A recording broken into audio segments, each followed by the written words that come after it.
आज आप सुनिए हमारे गुरुदेव प्रभु श्री विजय शांति सुरेश्वर जी महाराज साहब के चमत्कार, गुरुदेव प्रभु श्री शिवजी राम जी महाराज साहब के चमत्कार, गुरुवर्या श्री विचक्षण श्री जी महाराज साहब के चमत्कार और गुरुवर्या श्री सज्जन श्री जी महाराज साहब के चमत्कार, गुरुवर्या श्री पुण्य श्री जी महाराज साहब के चमत्कार। जी हाँ, ये मैं सभी इसी वीडियो में बताने वाला हूँ। प्रतिष्ठा का कार्यक्रम अभी संपन्न हुआ, इसमें बहुत सारे लोग आए थे पूरे भारत भर से। तो एक हमारे जैन श्रावक और एक जैन श्राविका जी पधारी थी बाहर से, और वो वहाँ मोहनबाड़ी में नहीं रुके थे, बाहर कहीं रुके थे, और प्रतिदिन सुबह गाड़ी से आते थे, भगवान की पूजा सेवा करते थे और प्रभु गुरुदेव विजय शांति सुरेश्वर जी महाराज साहब के पास जाकर उनके फूलों की आंगी रचाते थे। प्रतिदिन का उनका काम था और उनका दीपक पूजा करते थे।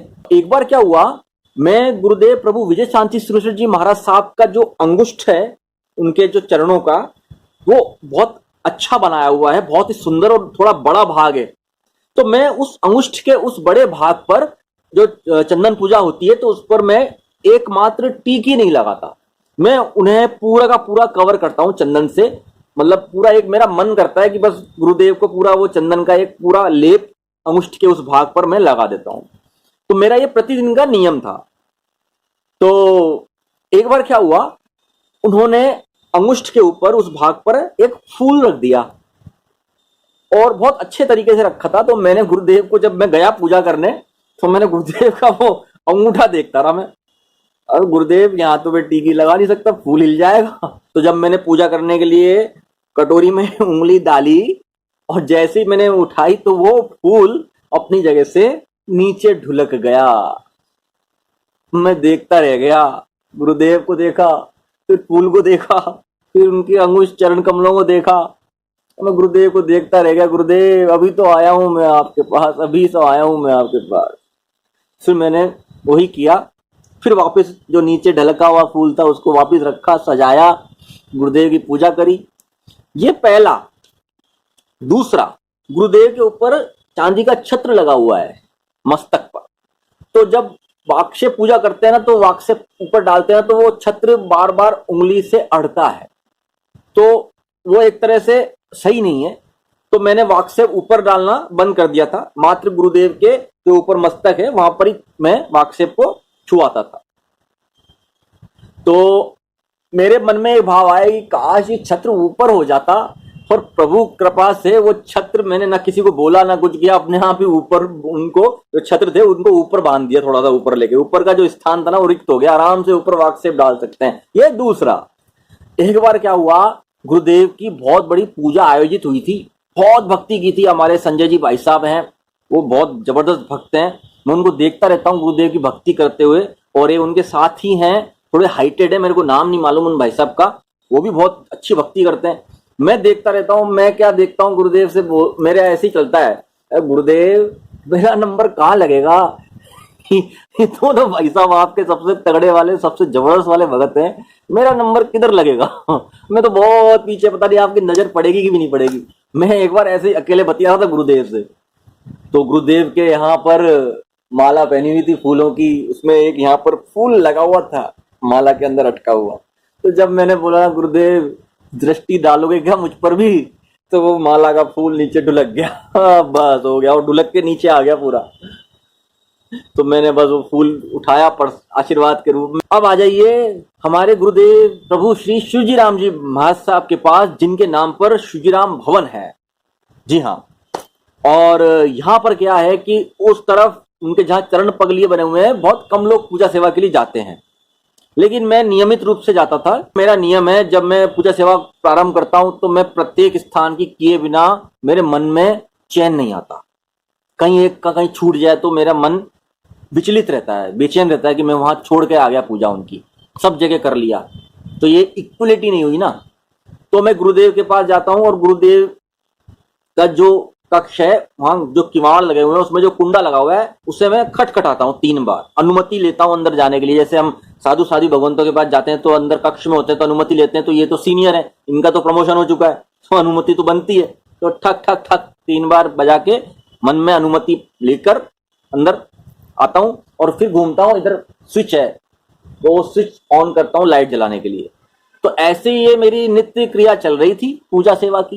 तो एक बार क्या हुआ, मुझे ये ध्यान नहीं है कौन सा दिन था वो, मैंने कुंडी खटखटाई और अंदर कदम रखकर मैंने इस तरफ जाने की कोशिश की लाइट जलाने के लिए, लेकिन कुंडी खटखटाने के साथ जैसी कदम रखा ना, लाइट जल गई, अपने आप लाइट जल गई। कैसे जल गई, कैसे हो सकता है ये नहीं है चमत्कार, नहीं है क्या ये चमत्कार ही तो है जिन शासन के।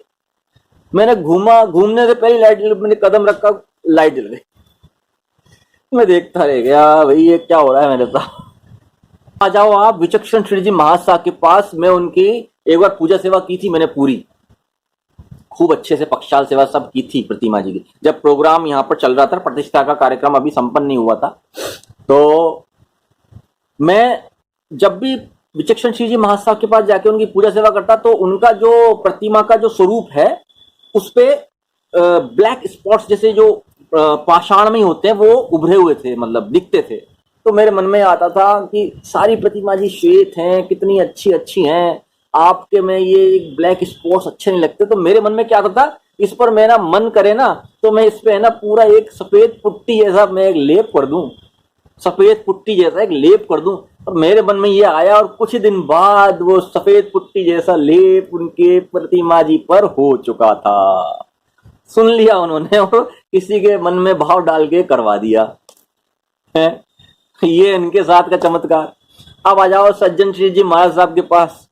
सज्जन श्री जी महाराज साहब की प्रतिमा जी हैं वहां पर। एक बार मैं सुबह प्रतिष्ठा कार्यक्रम में मैं सुबह गया अंदर गया तो वहां अनंत दर्शना जी महाराज साहब जो गुरुदेव की जिन्होंने अमी देखी थी, वो वहां सुबह 5:30 बजे ध्यान मुद्रा में अंदर प्रतिमा जी की जो छतरी है महाराज साहब के सामने बिल्कुल साइड में ध्यान मुद्रा में बैठी। और मेरी तो हालत खराब। मैंने कहा ये क्या, मैं तो देखा, मैंने सोच 5:30 बजे चारों तरफ गुप्त अंधेरा और मैंने गेट खोला और मैंने कहा कहाँ ध्यान लग रहा है। ऐसे होते हैं साधु साधी भगवंत,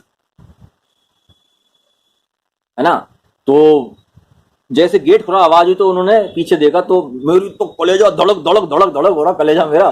तो मैं जैसे देखा ना अंधेरा था, तो अब भाई मेरे को इतना तो पता है कि कुछ होगा नहीं, तो मैं गया बहुत धीरे से देखा, महाराज ने मुझे देखा, वो हल्के सा मुस्कुराए। मैंने कहा महाराज। अब क्या हुआ, सज्जन श्री जी महाराज के पास भी अपनी नित्य वंदना रहती है। तो एक बार क्या हुआ, मैं वंदन कर रहा था उनको ऐसे ऐसे 2 बार वंदन करके, जैसे ही मैंने ऊपर उनको देखा तो उनका जो चेहरे का स्वरूप है वो थोड़ा सा है ना, मतलब लाइट स्माइल है। वो स्माइल हैवी स्माइल में लगी मेरे को, एकदम से मुझे लगा ऐसे हैवी स्माइल हुई हो। मतलब सज्जन श्री जी महाराज साहब का जो स्माइल वाला स्वरूप है उसका वो थोड़ा सा दायरा बड़ा हो। अब आते हैं पुण्य श्री जी महाराज साहब के बाहर उनका जो स्थान है, पगलिए बने हुए हैं। तो क्या हुआ, ये मतलब मैं आपको एक साथ बता रहा हूँ, ये हुए गैप से, अलग अलग गैप से हुए हैं, सबके दिन अलग अलग हैं, अब दिल बीच में गैप है।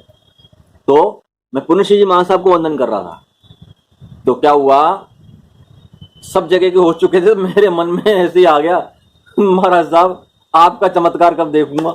मेरा बोलना हुआ, इतने में क्या हुआ, अंदर वो लग रहे हैं जो एक छतरी लगी रहती है ना कपड़े की, वो अंदर लगी हुई है और वो चारों कोनों से बंधी हुई है। तो पीछे वाले 2 कोनों की गांठ सहित वो खुल गई और नीचे चरणों पे आ गई लाल रंग की, मतलब आगे से बंधी हुई है पीछे से खुली। और मैंने देखा धागे टूटे नहीं है, कुंडे में कोई धागा लगा नहीं है, गांठ अपने आप खुली है दोनों की एक साथ और नीचे चरणों पे आई है। फिर मैंने वो दोनों सिरे लेके कुंडों में जाके बांधे और बहुत अंदर जाके ऐसे बांधना पड़ा, पीछे चरण कमल है, ऐसे ऐसे बांधा मैंने, नीचे चरण कमल है। तो पूजा की ड्रेस में था मैं उस वक्त। तो वो मेरे साथ पुण्य श्री जी महाराज साहब का चमत्कार हुआ। तो ऐसे ये सब चमत्कार हुआ। अब अपन कहाँ चलेंगे पता है, अब अपन चलेंगे जो नया मंदिर बना है ना, बड़ा मंदिर, वहां प्रवेश करेंगे।